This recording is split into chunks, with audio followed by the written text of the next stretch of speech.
Hello guys, welcome to mental tricks.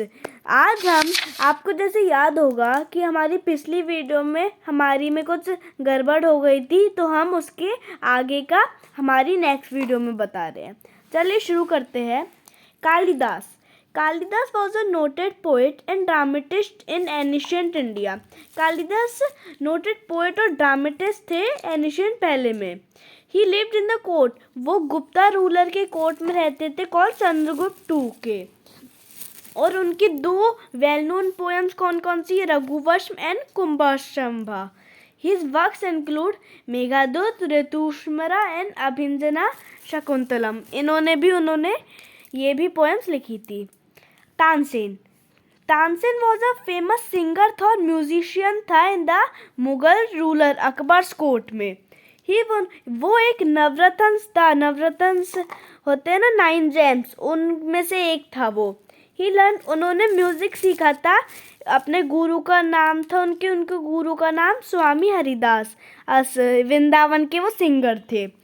Tansen जो था वो इंडियन और पर्शियन स्टाइल्स को मिक्स कर देता था और फिर म्यूजिक गाता था। ही कंपोज मैनी फेमस रागास और ट्यून्स उन्होंने गाई, सच एज कौन कौन सी? रागा मल्हार, रागा दीपक और भी बहुत सारी।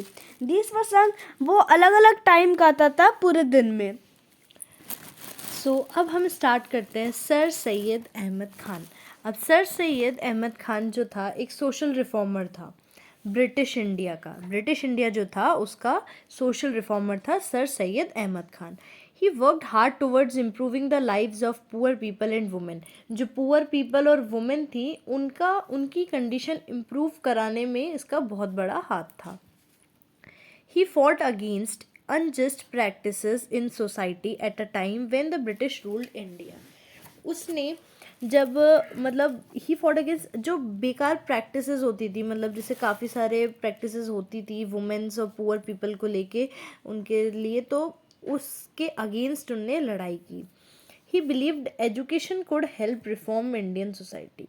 जैसे पहले पर्दा सिस्टम होता था, सती सिस्टम होता था, ये सब उनको अच्छा नहीं लगता था, तो उनने इसके ऊपर काम किया और उनने बताया कि अगर अपना इंडियन सोसाइटी को एजुकेशन मिलेगी तो ये सब सही हो सकता है। ठीक है। Sir Syed led stress on the education of the masses. Sir Syed ने मोस्टली ये काम किया, एजुकेशन के ऊपर काम किया। मोस्टली किसके ऊपर काम किया? एजुकेशन के ऊपर।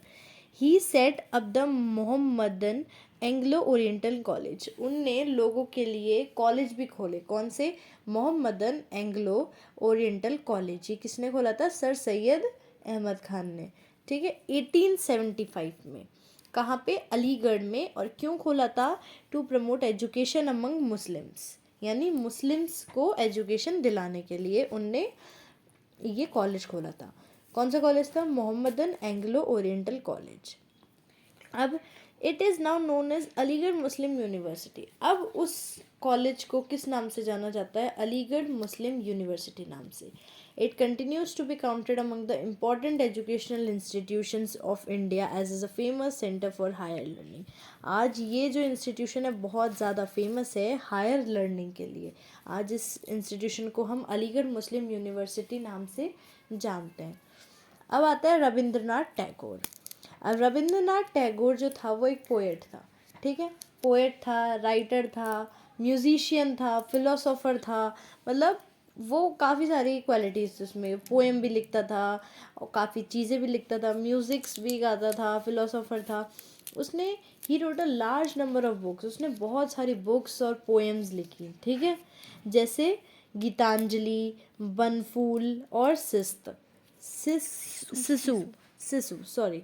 तो उसने काफ़ी सारी बुक्स लिखी। उसकी बुक्स का नाम आ सकता है जैसे गीतांजलि, बनफूल और सिसु। ठीक है। अब उसको अवार्ड भी मिला था। He was awarded by Nobel prize for literature.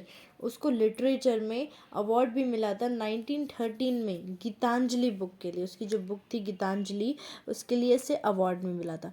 He composed our national anthem. आज जो हमारा नेशनल एंथम है वो जन गण मन जो है वो रविंद्रनाथ टैगोर के थ्रू ही लिखा गया था। Rabindranath had a keen interest in, उसको अब डांस और म्यूज़िक में भी इंटरेस्ट था, यानी वो ऑलराउंडर था।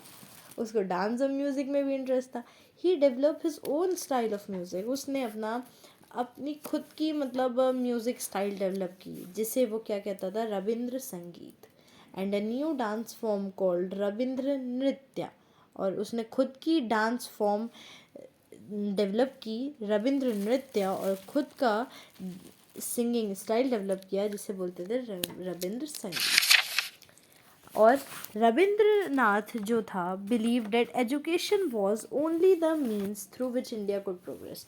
अब ये बात इधर जैसे आप देख सकते हैं सर सैयद अहमद खान ने भी कही थी एजुकेशन के ऊपर, और यही बात रविंद्रनाथ टैगोर ने भी कही है कि एजुकेशन ही एक ऐसा तरीका है जिसके थ्रू हमारे इंडिया का प्रोग्रेस हो सकता है।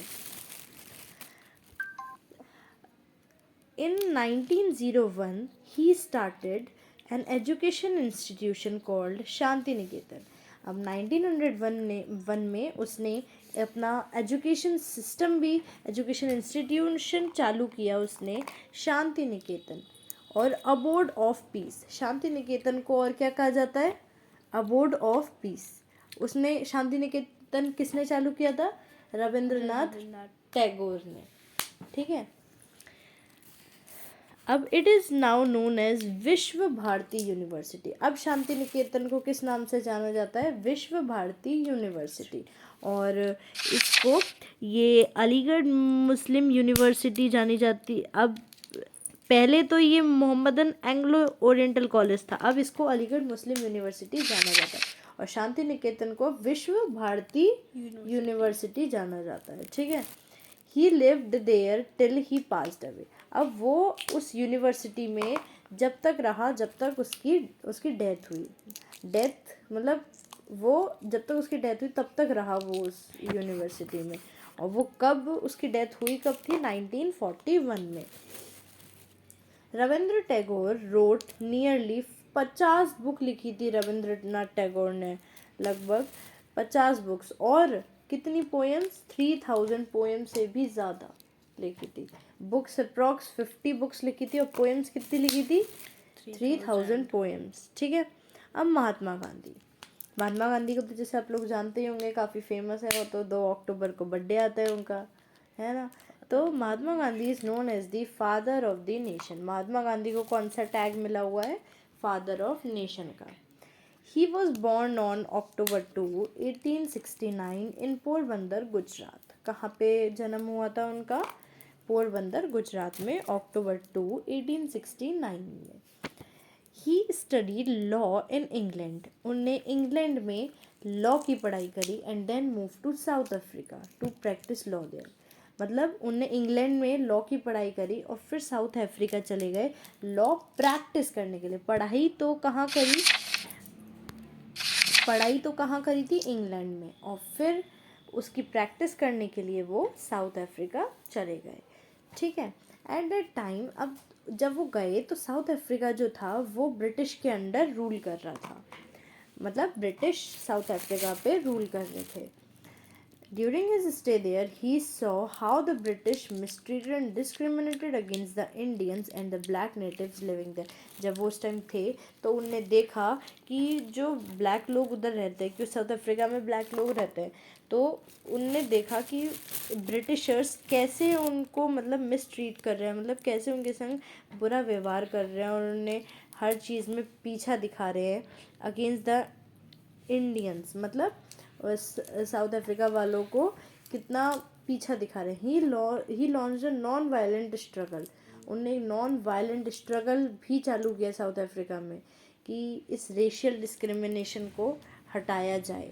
1915 में आ सकता है, कब चालू किया ना उनने ये रेशियल डिस्क्रिमिनेशन, 1915। और किसने चालू किया रेशियल डिस्क्रिमिनेशन, महात्मा गांधी ने चालू किया, ठीक है।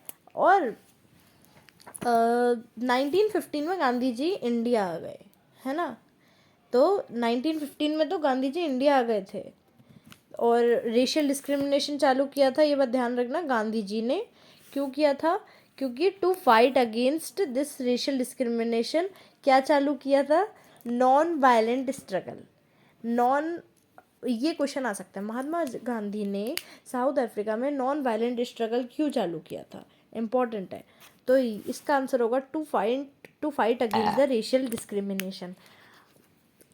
Under his leadership the Indian freedom struggle became quite strong. अब उनकी इस लीडरशिप के बाद जो इंडियन फ्रीडम स्ट्रगल था वो स्ट्रॉन्ग होता गया। Finally in 1947 the British were force to leave the country and grant India its freedom.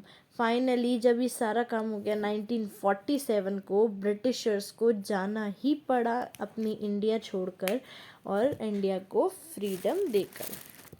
अब Gandhi ji abolish the practice of इंटचेबिलिटी। जैसे ये जो इंटचेबिलिटी होता है, छुआछूत, यानी